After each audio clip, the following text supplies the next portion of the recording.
नमस्कार, माझे नाव सुनील रंगराव पाटील.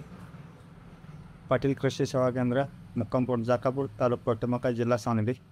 बायोएक्सेल ट्रिओ आणि रासायनिक खत ह्या दोन्हीमधील फरक जाणवतो. त्याच्यात जास्त पांढऱ्या मुळ्याचा प्रमाण जास्त आहे, त्याच्यामध्ये कमी आहे.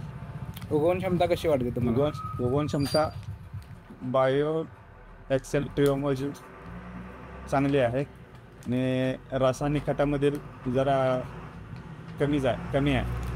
बरं, आता आपण एका ग्लासमध्ये 15 आणि दुसऱ्या ग्लासमध्ये 15 बियाणं टाकले होते तुमच्यासमोर मोजून. हो, दोन्ही ग्लासमध्ये 15 बिया टाकल्या होत्या. ओके, हा डेमो आपण किती तारखेला लावला होता?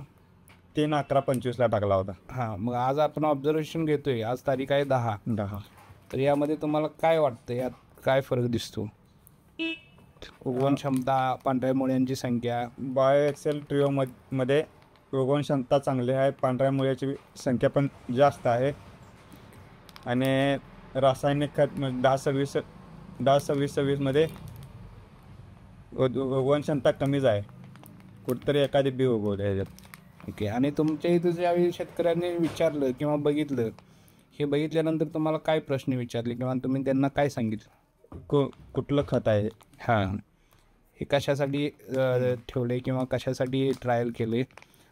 तर आपण हे जे आपण शेतकऱ्यांना जे बियाणासाठी वापरतात रसायन खतं, त्या ह्याच्यात हे उगवण क्षमतेसाठी आपण हे बायोएक्सेल ट्रिओ वापरायला सांगू शकता का शेतकऱ्यांना? हो, कारण याच्यामुळे उगवण क्षमता फास्ट होते आणि पिवळसरपणा किंवा काळपटपणा जास्त आहे याच्यामध्ये. हां, मग शेतकऱ्यांना तुम्ही काय आवाहन करू शकता? बायोएक्सेल ट्रिओ हे खत वापरा.